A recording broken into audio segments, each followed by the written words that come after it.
This is the first part of my why I'm not donating my 5-foot long hair and why you shouldn't either video.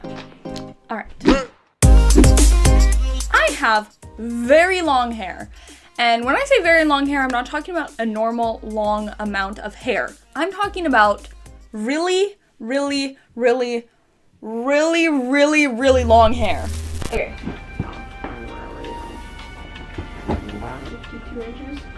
52 inches. That's like 4.5 feet. Last time I measured how long my hair was, it was over 4 feet long. And as someone with insanely long hair, I get questions all the time of, when are you cutting your hair? Why do you grow your hair? You better donate your hair. You should cut your hair. You should donate that hair. Constantly. I feel like as soon as you see someone with relatively long hair, the first question is always like, oh, are you donating your hair? Why are you growing your hair? Are you gonna donate it? Now this video is not gonna tackle my personal reason for growing my hair, but it is gonna tackle the donation side of hair growth and where donations actually go. Well, I know most people asking me this question come at it in good faith.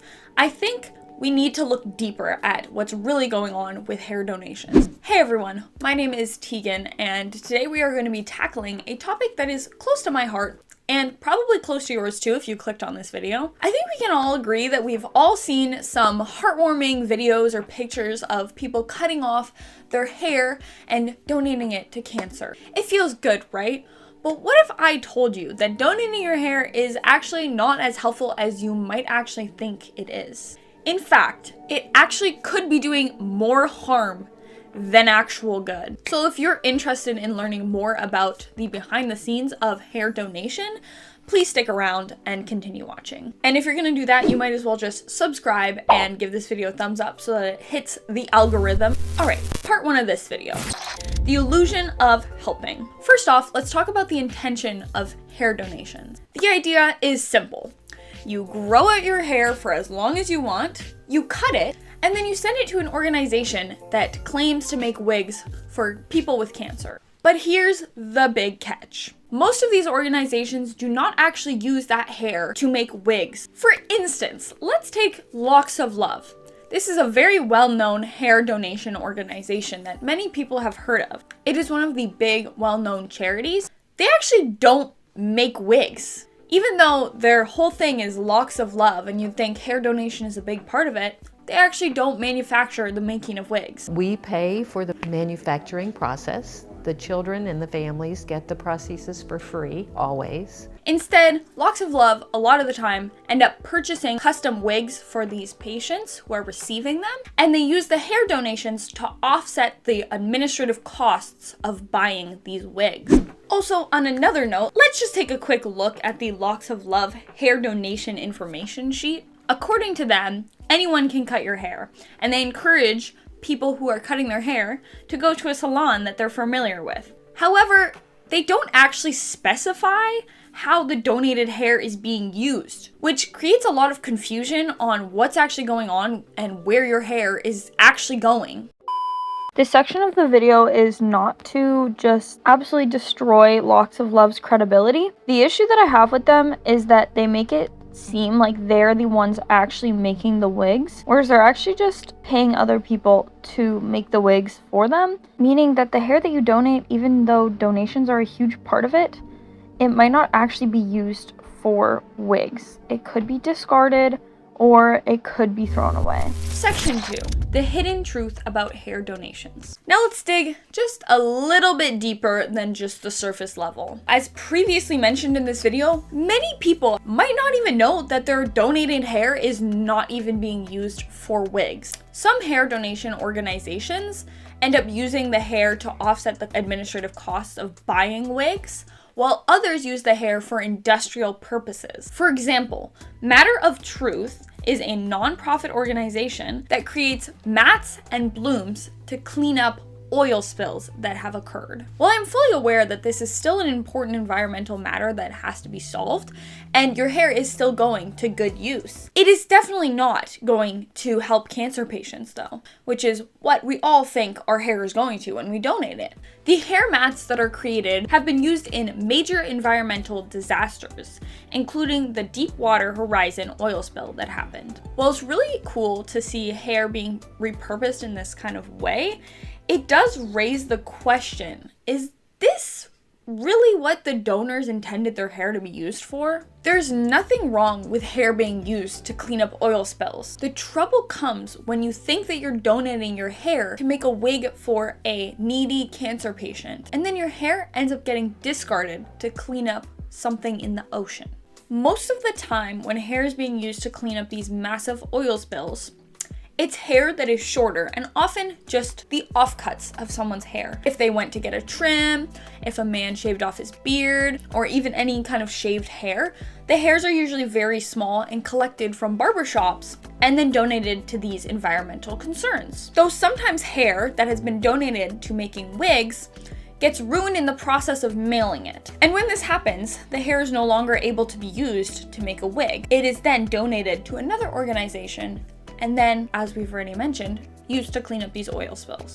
All these ponytails are donated, but not all of them will be made into wigs. In fact, many get eliminated at the beginning of the wig making process. Cannot be used. So it's a shame that these people donated their hair and they thought that it was going to do something nice for somebody, but it's not usable. So the problem comes when someone's donated their hair to a wig making charity, but then it ends up going to a natural environmental disaster. These kind of things should be very clear and not this foggy thing where you think that your hair is going to help someone, but it's ended up in the ocean to clean up a natural disaster. Moving on to part 3 of this video, the real cost of wigs. You may not have thought of this particularly, but making high quality wigs is a very expensive process. It not only just requires the actual hair donations itself, but it also requires a lot of skilled laborers who are making the wigs, a lot of materials, and a lot of time. Workers perform over 50 hours of manual labor to transform the single ponytails into full-fledged wigs. This can take 4 to 6 months. In fact, the actual estimated cost of making one single wig is between $1,000 to $3,000. So even if your hair is actually going to be made into a wig, the financial burden of how much it actually costs to make the wigs usually fall on the participant receiving the wig or the organization who is making the wig. Which brings up the question, is hair donation really the most effective way to help these people in need? Or are there other financial things that we could be doing to help these people in need of wigs instead of just donating our hair? Part 4, the ethical dilemma. Now this is bringing in a more muddy concern. There is a large ethical concern with hair donation. Some organizations may not actually be very clear or transparent about how they actually use the donated hair. For instance, while some charities claim to be giving wigs to children with cancer, they may not actually be disclosing how many wigs they actually give out and how they end up prioritizing who needs a wig the fastest or the most. Going back to Locks of Love that we talked about in the beginning of this video, they have been caught up in multiple scandals regarding people receiving wigs and some people not. There have been many stories of people with cancer reaching out to this organization and being rejected because their hair loss is quote unquote temporary. How insane does that sound? I know this video we're going over an overview of hair donation, but if you really look deep into some specific hair donation organizations, they are a lot darker than they seem on the surface level. For the example of Locks of Love, their charity was originally made for people with alopecia, which is a permanent hair loss disorder. But the thought of rejecting someone with cancer who is maybe depressed or unhappy with not having hair at the time, rejecting their request for a wig just because it's quote unquote temporary is actually insane. Plus, they don't disclose that on their website. They don't make it clear that you're gonna get rejected if you have cancer. It's just so muddy. This huge lack of transparency with some of these organizations can lead the donors to have a skewed perception of where their donations are actually going, and they can end up feeling misled with how their contributions are actually being used. Section 5, alternative ways to help. As much as I've enjoyed filming this video, I think this may be my favorite section so far. This section is going to tackle the alternate, the frowned upon version, selling your hair. When I even mention selling my hair, I always get this kind of reaction that's just like, side eye. But I say, instead of donating your hair, have you ever thought about selling it? Selling your hair not only gives you the financial benefit of the money that you receive from the person purchasing your hair, but it also gives you more transparency on where your hair is actually going. And it gives me a little more peace of mind knowing that my hair is going to a company that has paid to get good quality hair into the hands of someone who needs a wig. The market for human hair donations is very high, and buyers are looking for high quality hair for wigs, extensions, and other hair products. There are several online platforms that facilitate the selling of human hair. For instance, Hair Salon is an online marketplace where you can post your hair for someone to buy. They even have a hair price calculator that helps you make a market cost for how much they think that your hair is worth. It helps you estimate the value of your hair based on things like length, thickness, and the condition of your overall hair. There's other websites also like buyandsellhair.com, which is another platform that helps connect sellers with potential hair buyers. Personally, this has been my most interesting thing that I have thought about doing with my hair, as I've always felt that if I were to cut my hair off, I would like to sell it to a company who's actually gonna put my hair to good use. As I've mentioned, I have extraordinarily long hair that you don't see very often. And when I cut my hair, I'm planning on cutting off a good few feet of my hair. And my hair is in pretty good condition. It's very long, it's very thick, and it's not very damaged. This hair is nice virgin hair. I tried to calculate how much I could get from my hair on the hair price calculator, and it gave me an error because my hair is, according to them, too long. And I would love for it to go to an actual wig. And then eventually, hopefully that wig could be purchased by one of these hair donation organizations that help participants with cancer fund purchasing these wigs. So if you see, it kind of comes full circle. Even though you're selling your hair to an organization or a company that may just be making regular human hair wigs, not necessarily geared towards cancer patients, but the organizations like Locks of Love will then help the cancer patient offset the cost of actually buying that wig. Are we kind of seeing the full picture?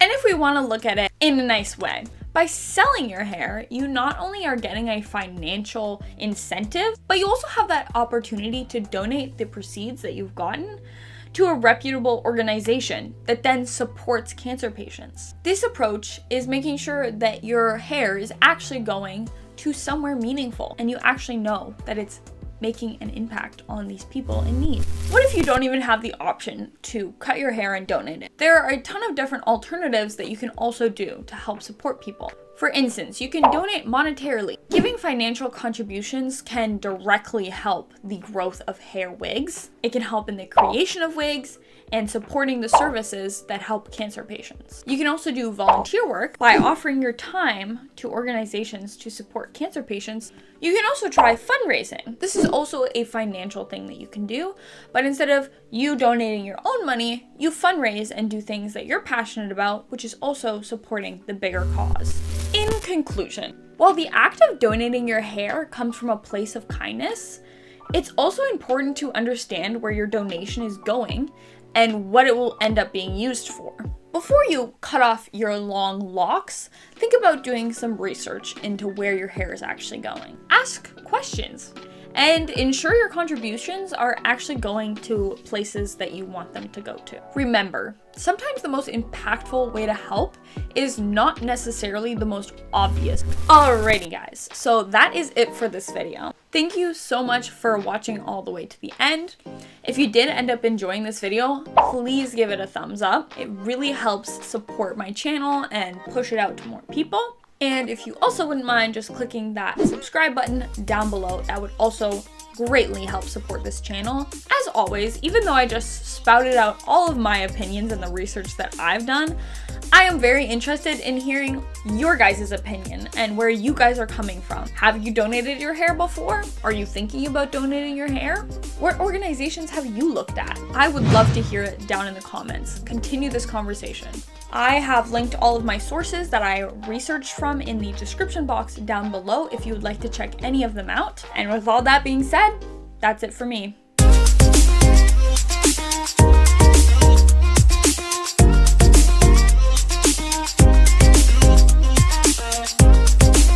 But you can also take that money and then end up donating it. Ah! This is so frustrating! I guess I can keep filming. Okay. Why are my legs hurting? I've literally been sitting.